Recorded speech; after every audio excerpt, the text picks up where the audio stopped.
Tuchel wants Navas, Leverkusen's £90 million man, Kompany's under fire, Rooney sees red, and a transfer roundup all coming up in the next few minutes as I'm your host Matt Froelich. You are the Onefootballers and this is the Daily News. First up, Paris Saint-Germain boss Thomas Tuchel wants to bring in Keylor Navas before the end of the transfer window. After their shocking 2-1 loss to Rennes at the weekend, Thomas Tuchel did say that he wasn't overly pleased with Alphonse Areola in net. He wasn't exactly at his best whilst conceding the 2 goals, and it looks like Tuchel really wants to bring in Navas instead. Now, the only problem is that any time PSG enter talks with Real Madrid, they probably assume that it's over Neymar. In fact, according to reports, Real Madrid have put another bid forward, which includes €100 million plus Navas, Bale, and James Rodriguez. All of these rumours have been floating around. I'm not actually sure whether they're true or not, but Navas by himself moving to PSG does seem like a more realistic deal. If Tuchel does manage to get this over the line, it means they've managed to strengthen the position that they didn't quite see fit in the last few weeks, and it's something that PSG have been doing over the last few months as well. They've brought in some good defenders and midfielders, and they look to strengthen it as more of a team rather than relying on just the likes of Mbappe and Neymar, because who knows how long they're going to end up being there. But next up, I'm moving to the Bundesliga, where Kai Havertz is attracting interest from every single top club in Europe because he's bloody brilliant. For £91 million, apparently the likes of Manchester United, Liverpool, Chelsea, Man City, Bayern, Juventus, Real Madrid, Barcelona can have the midfielder. The thing about him is he's just brilliant all over the park.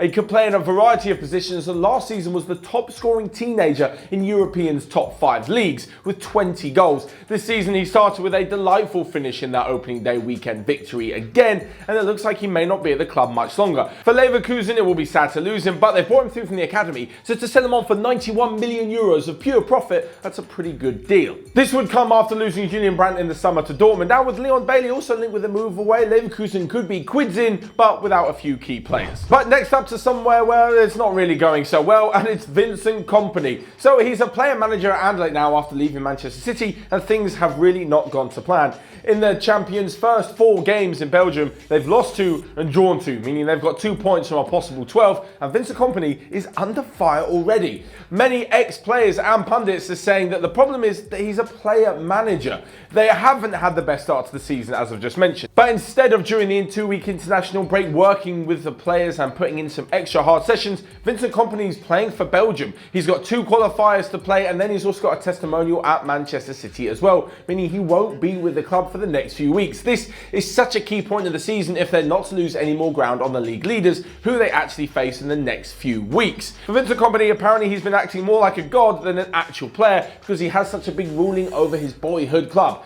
Don't get me wrong, he completely deserves it with what he's done in his career, both at club level and international level, but he really needs to sort out whether him playing on the pitch is going to be good enough for him leading the team off the pitch and vice versa. With the 4-2 loss at the weekend, all 4 goals were put down to Kompany's fault, and that's not really a good example you could be setting if you're the manager. One last line on that though, I wonder if he was sacked as manager, would he still be able to continue as player? And if you would, that would just be the weirdest thing because the new manager would come in and effectively still have the old manager in his squad. Anyway, that's something for Anderlecht to sort out. I'm not going to lose any sleep over it. But away from European football and to the MLS, where Wayne Rooney has been sent off. The man who's going to be joining Derby County in January isn't doing so well at the moment. Everything he touched seemed to turn to gold when he moved to DC, including firing them into the playoffs last season and getting them in a good position to repeat that feat this season. But in the 24th minute against New York Red Bulls, a clash was seen by VAR, and upon the referee looking at that screen at the side of the pitch, decided to give Rooney his marching orders. Of course, he wasn't best pleased about this, but it looks like with all the maturing that he's done over there, he's still got that little bit of anger within him.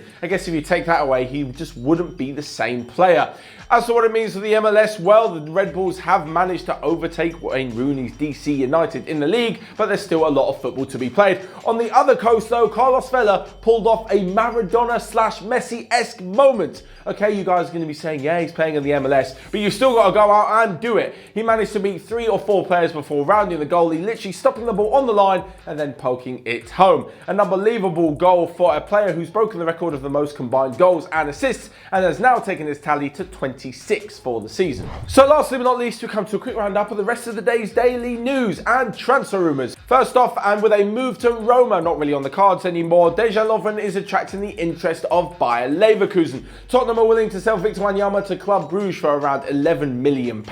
German centre-back Jerome Boateng can leave Bayern Munich for around £22 million, and Tahith Chong has been subject of 2 loan bids from PSV and Feyenoord in Holland, although Manchester United have rejected both of them, meaning that we could see him in the first team picture within the upcoming weeks and months. So let me know your thoughts on all of today's matters, because that's it for the daily news. Make sure you smash the subscribe button down below and click here or here to check out all of the other videos we've got going on OneFootball. But until next time, I will see you guys later.